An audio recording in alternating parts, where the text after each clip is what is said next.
This was a gift that was given to me when I was a kid. I'm sure it's pretty obvious what it is. But it survived my entire childhood, and a couple years ago I refinished it, and I started making them myself. Well, today's my nephew's birthday, and I have about 6 hours to get him a gift. So I'm going to go over how you can make one of these. I'm not going to go into as much detail as I normally do on videos, because I'm in a hurry, but it'll give you a good idea how to make one. If you want to make one, you'll need this image for a pattern. So maximize the window and press print screen. Then you can take it into some photo editing software and scale it until this dimension right here is 3 1/4.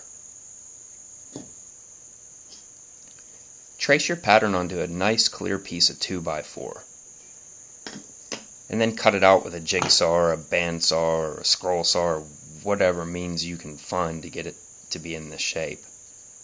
I used a 3/8 roundover bit and probably the router table to put a nice roundover edge all the way around on both sides to give it this smooth appearance.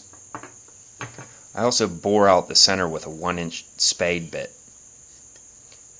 trying to get the hole centered. You're also going to have to cut some 3/4 by 3/4 stock and then put a roundover on that as well to give it this circular appearance. Once you have your circular stock ripped and routed, nail or glue 2 pieces of them together and cut them off at 10 inches.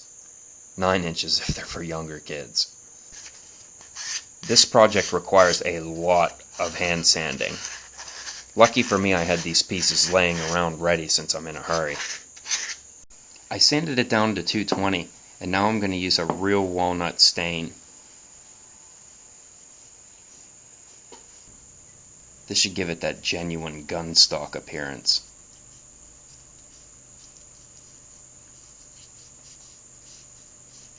I put masking tape where the barrel's going to attach later, just so the stain doesn't interfere with the glue. Before I stain the barrels, I need to make a slot in the end that the rubber band will snap into.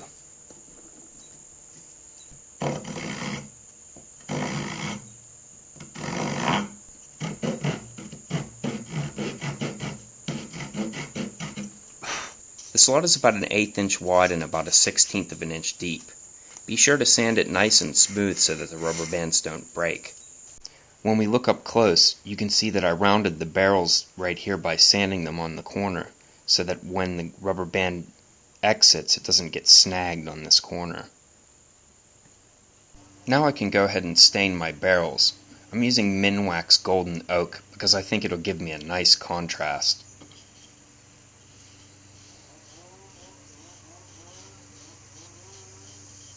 While I'm at it, I took apart 2 clothespins. I'm going to stain them as well. This is enlarged to show texture. Make sure to sand this seat and also this little corner right here. That way the gun doesn't misfire. I mean, that could get somebody pretend killed.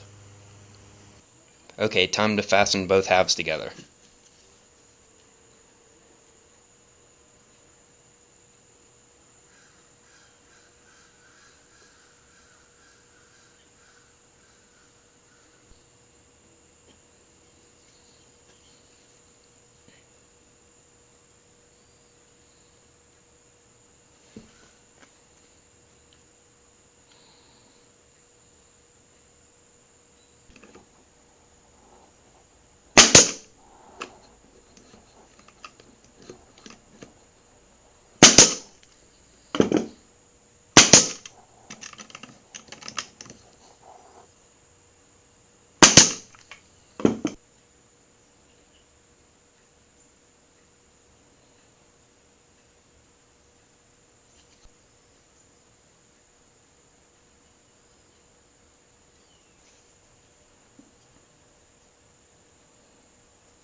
Make sure the clothespin is centered on the barrel, and just sight down the barrel to make sure that it's straight.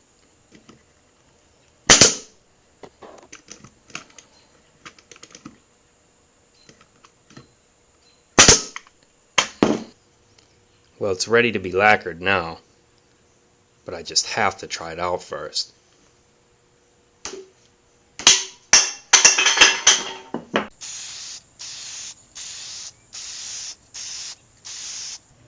Well, here it is, the finished product.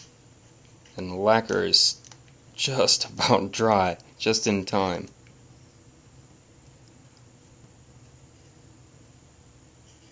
Well, thanks a lot for watching, and happy birthday, Keith.